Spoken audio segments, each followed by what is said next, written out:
In today's rapidly evolving digital landscape, AI is transforming industries and functions, including quality assurance.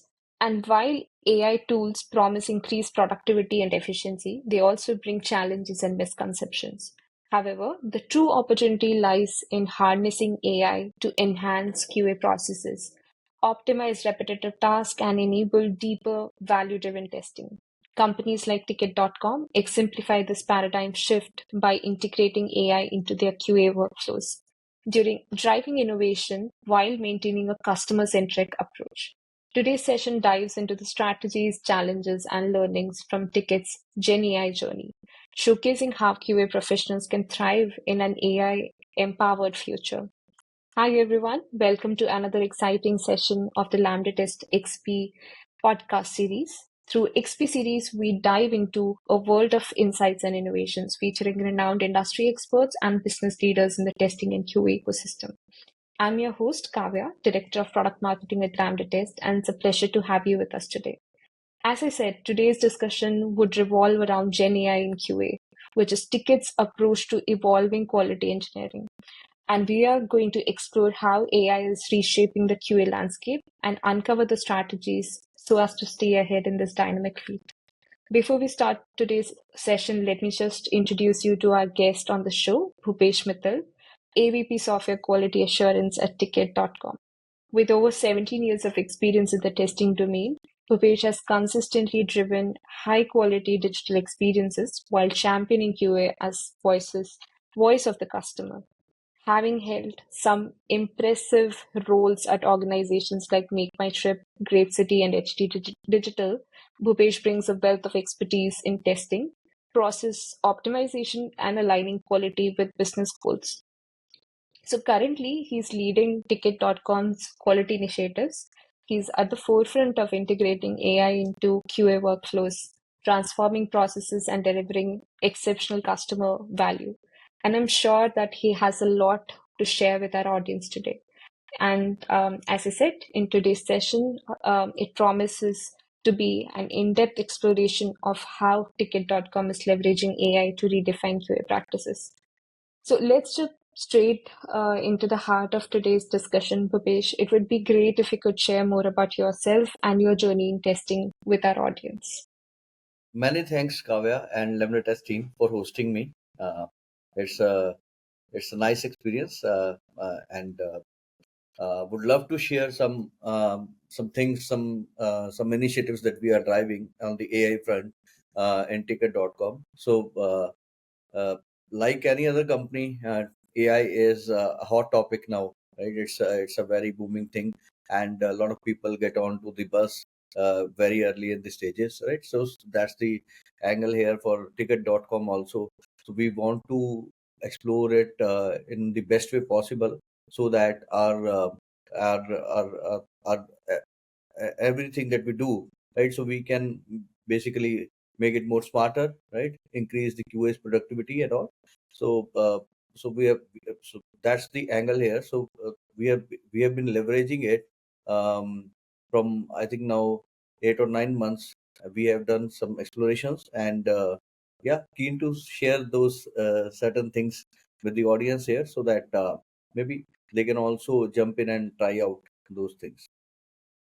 Absolutely. Good to hear that you've already been working on AI from last 8 to 9 months. That is, especially from it became, a key topic, you've jumped straight into it. So the first question that I have is, how can QA teams overcome the fear of AI and leverage it as a tool for growth? I think this is pretty much trendy now. I mean, I have also heard this from a lot of you. I sensed it when I talk to different QA, different people. There's a fear out there in the QA arena, right? So Mhm. people think that what will happen to their future, since AI is coming up. A lot of companies are trying it, and a lot of third party companies are also coming in with this product, that product around AI, right? So there's definitely a fear that I sense, but I think that's not the right direction they should think into, right? So instead, what they should think about is what all things they do in a daily life in during their testing cycle, right? and what AI is giving them, right? So they should basically map whatever they are doing with whatever they can leverage from AI. So it's kind of mixing their work with AI instead of running it away, right? It's similar to like, I mean, you are expert maybe in testing manually, right? Doing all the functional testing, etc. Then 10 years back when automation was booming up, right? So a few people jumped the ship, few people did not, right? So now, Yeah. I mean, if you look at that, so mostly in most cases, people who know automation, they are kind of more competent. They had more growth in last few years, right? So basically they added up one feather in their cap, which is automation. Now AI is another significant feather that people should be adding up. So the idea here is to become a one-stop shop for testing related things when it comes to you and your skill set, right? So testing, automation, and then AI. So that's Yeah. the angle people should look into. So instead of running away, they should ride on that wave. Very interesting point, Bhupesh. I think it is definitely, a topic that everyone's been discussing, especially on LinkedIn. I do see so many posts around how upskilling, especially in the age of AI, is required, how we have to work along with AI, right? And not to run away with it from it. So great point. It's great to hear that QA professionals can shift their mindset, and of course, you folks at Ticket.com are a live example of that. Thanks for bringing that up. The next question is, can you please elaborate on how Ticket has used AI to streamline repetitive tasks and free up bandwidth for your QA team? So like I mentioned, so we started few months back with this AI journey in Ticket.com. So we started slow. We started understanding what all things are happening in the AI front. Um, a lot of people were actually exploring at that time. So we also uh, keep certain bandwidth on the AI exploration in the team. Right? So, Mhm. I mean, to give you a brief sense of what all areas we are touching in the AI front in QA and Ticket.com. So we are using it in the test case generation, right? So instead of uh, shifting the land from creating the test cases by humans only, right? We are basically mixing it with the AI first approach and then filling the gaps with the human part, right? So it's a mixed blend approach that we are using for test case generation, and then we are using it in automation scripts. So not entire code base that we are writing, but bits and pieces of the automation scripts we are writing via AI, right? There can be certain examples that we can use, like doing an UI automation, and then there's a gesture that is there, and you want to create a function around it. So instead of writing that code self, so maybe you can go to AI and ask that code function, right? Of course you have to be that much that much competent enough to understand, okay, whether that code actually fits in or I need to refactor it with my usage, right? So yes, that is the another thing that we are doing. Code reviews, etc., also is the one of the area that we are where we are using the AI, right? So there are multiple tools in the market. So I mean, I'm not saying that this tool is better or that tool is better. The point is, we tried couple of tools. We went ahead with one of the tool, and we are constantly exploring, right? Apart from this, also there are certain use cases which are currently in exploration stage, which I cannot speak about because it's too early. But some use cases around commercials, around product teams, right? That we are where we are trying to use AI and try to help them build something which is useful, right? So we are focusing not only on the bandwidth of the QA only, we are focusing on how we can help the other teams also save some bandwidth. Thank you for sharing these practical examples. So just to sum it up on the usage front of it, right? You have so far used it for test case generation, using it for automation scripts and code review and so on. So essentially, in the entire QA cycle, you're basically figuring out which places AI Correct. can come in and help free up your team's bandwidth more or less, Correct. right? And just out of curiosity, how did you go about structuring your team? Because that's again a question that a lot of um, leaders in the quality assurance space tend to ask about, that along with the existing work, right? How do you also manage freeing up time for AI related tasks and so on? Did you have a structure in place, or was it more like an initiative that someone took up? So initially it was a isolated, initiative. So Mhm, we have multiple sub teams in under the QA charter in Ticket.com, right? So there are 10, 11 small teams inside the whole QA arena in Ticket. And so we started with picking up a couple of folks from one sub team, right? Um, where we identified our first use case, right? So we picked them up. We started with that particular use case. So we did some POC, generated some results, did some improvements, again generated some results, right? Till the time it become a bit of success story, right? It gave us something to work on, right? So then mhm, with those results, we showcase to other folks in other teams, right? So that basically build up the curiosity in those team members that, okay, somebody's in my QA, ticket.com itself, somebody is working on the QA initiative, right?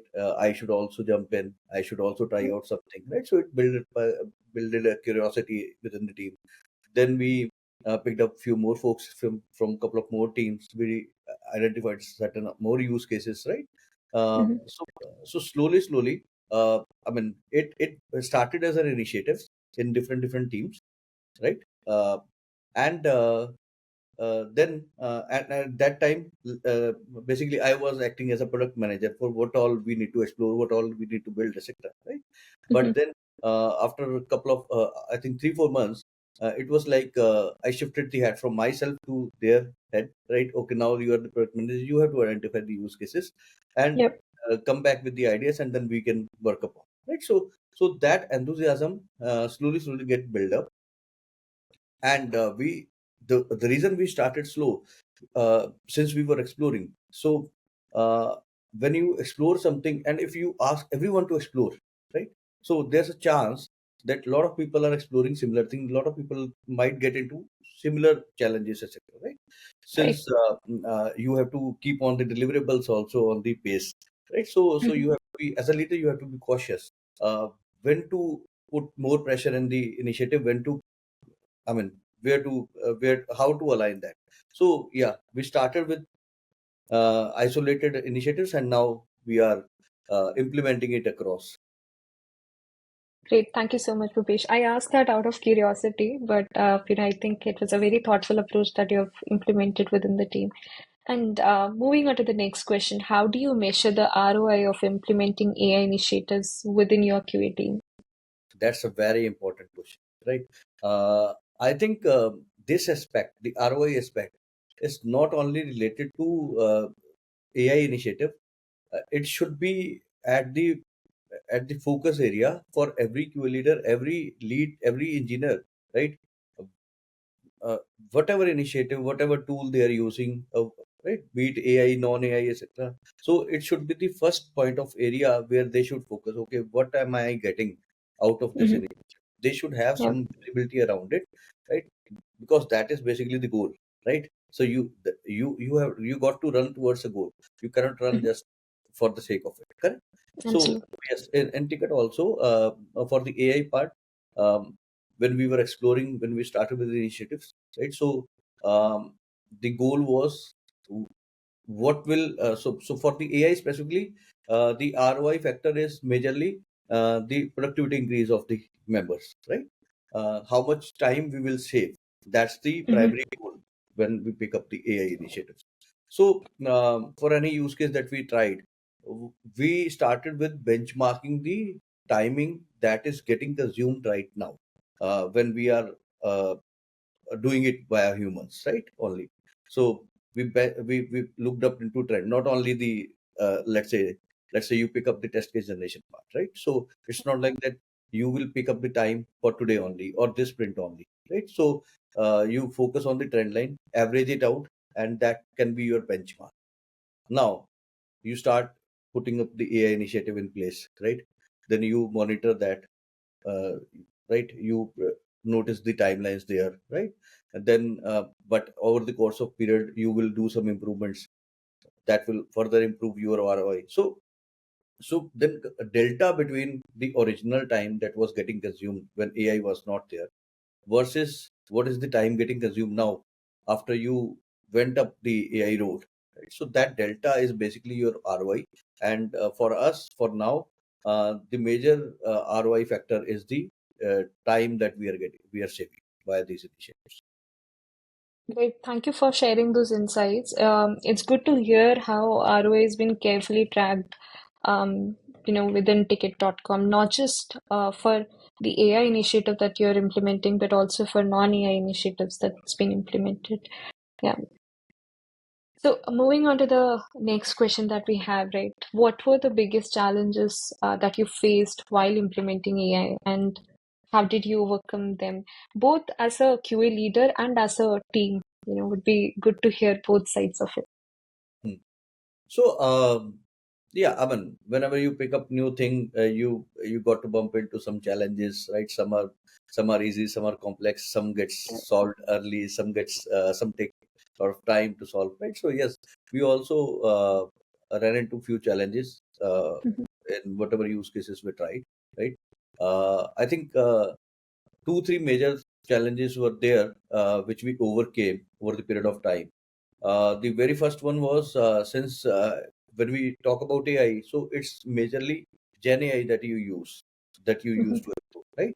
So GenAI, like I mean, a lot of people now know that it is so its result is as good as your prompting, right? So so now you might get a good understanding of the prompts for a general use cases, right? But Mhm. when you go into deep, when you go into different verticals of your team, different kind of feature list of your, right? So some are internal, some are external, some are exposed, Yep. some are not exposed. So I mean, then the challenges start bringing in, okay, what kind of prompt I should use, which is more Yep. effective, right? So deciding on prompts that to I mean, basis the teams, basis the work, basis the feature, right? So I think that was a bit time consuming and bit challenging, right? We did a lot Mhm. of to and fro's there, right? And in between, um, like the versions of GenAI keeps on coming. So this Yep. version versus that version, right? So that was one of the biggest challenge that I mean took a lot of time, and Mhm. it is continuous process, by the way, right? Yep. So now also we keep on exploring those prompts to make it more better. The second challenge I would say would be which GenAI tool to use, right? So Yep. that's also very important question to tackle with. Because there are multiple GenAI tools. ChatGPT is there, Gemini is there, Grok is there. Right, so a lot of them are there now, and they are constantly evolving.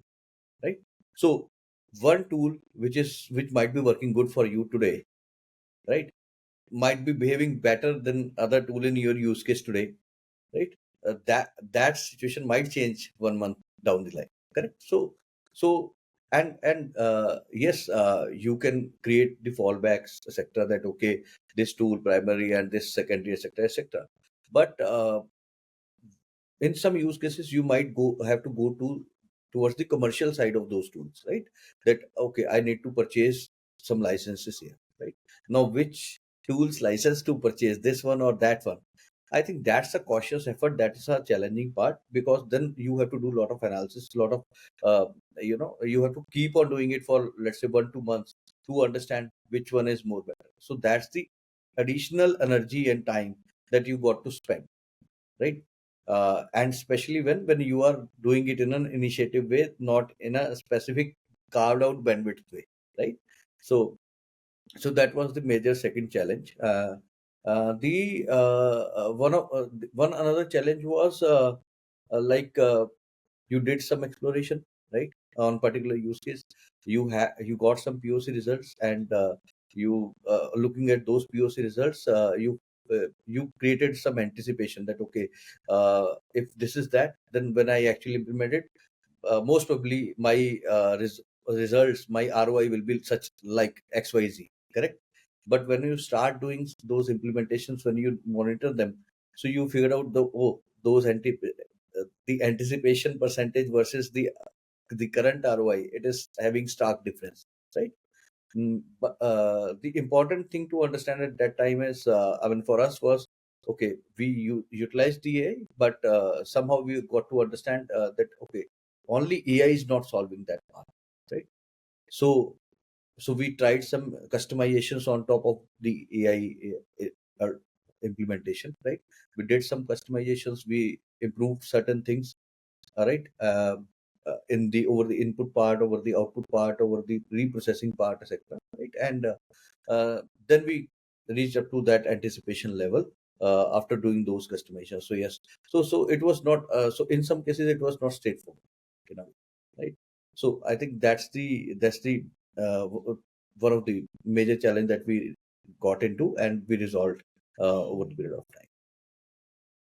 Thank you, Bhupesh. Sounds like these challenges were also very valuable learning moments for the team, it seems. Yeah. And yeah, and with every version of AI, as you said, right, there's something new that is coming up. There's a new challenge that is coming up. So that again seems to be, at the same time a learning moment for the team to begin with. So moving on to the next question that we have, that is, how did you build a team and foster a culture that embraced AI within your QA organization? So you did touch upon it in one of the previous questions that I'd asked, but would be great to hear more in-depth insights. So I think one, like I told you earlier, so we started with the initiatives, right? Then we started showcasing those POC results. We started Yeah. creating some curiosity in the team, right? And it actually pushed people in a healthy way that I should also do something, right? So that's one thing, right? Second thing, uh, um, like we just started doing that. So we started preparing certain sessions which we want to Hmm. give. So whatever team has done till now, right? So uh, we are preparing certain sessions to deliver in house, right? Okay. Not only to QA but to the entire Ticket.com, like uh, dev product managers and QA and all, right? So it actually created so it will help in creating that curiosity not only in QA but in entire organization as a whole, that okay, this particular team is doing something, they have achieved something, right? Hmm. So why not we also try something, correct? Right. So that is the second thing. Third thing, so let's say somebody did something, right? We were able to get some successful ROI onto into some use case. So then appreciating that in a bigger forum, right? So it actually creates a healthy competition between the team, that okay, I also need to do it, right? Yeah. The fourth and I mean most important thing is you got to sit with your folks, right? Hmm. uh, you got to discuss with them that okay, uh, this is the area where we need to tap into, right? Yeah. So why don't you guys do some brainstorming, right? Hmm. Next week we will meet again and try to bring out some ideas, right? Yeah. If your idea, so we will listen to your idea, and uh, if it is workable, so we will definitely work and you will be the key pointer on that particular idea, right? So that gives you a sense to the people that okay, I will be the front runner of this particular idea in the organization, right? I will be the one who will be leading the flag for this particular idea using the AI and all. So it actually creates a sense of achievement if they do it, right? So I think those are few things which basically, because I mean when you are going into the exploration and innovation side, you cannot just say that okay, now from next year onwards this is your OKR, right? So you Yeah. cannot do that. It is not fruitful. So it has to be coming from within. So I think yeah, changing their focus and uh, creating a space for their possible achievements, right? So Yeah. that is the key thing that we should be working upon to create a culture where they should go into that direction. Good to hear that, because it seems that culture really is the key, as we also say a lot of times within our team at LambdaTest. Hmm. And what I'm getting a sense of is that, you have taken the time to basically nurture this mindset of innovation and collaboration within your team at Ticket.com. So that's an impressive job. Um, Moving on to the last question of the day, which is, what are for our QA listeners who are interested in exploring AI, but who are unsure about where to start, what are the 2 to 3 key recommendations that you would have for them? Well, I would say I, as an individual, and we as a Ticket.com have just started the journey, so we are not experts on this AI thing. Like a lot of people Mm. are doing a lot of things, and we are also trying a lot of things, right? But uh, I do understand, because when we started, we were also in the same space, where to Mhm. start, how to get on things, right? So maybe from my journey, I can tell Mhm. you that the very first thing that you should be doing if you have not started it. So Mhm. maybe tap into the industry, look, go to social media channels, go to different conferences, and try to understand what all different things people are doing on the AI part, right? Right. So you watch them, you understand what all use cases they are solving, right? Then you figure out what all use cases you have in the ecosystem which are mapping with those use cases, right? And then identify what are your top three areas where you want to work upon accordingly, right?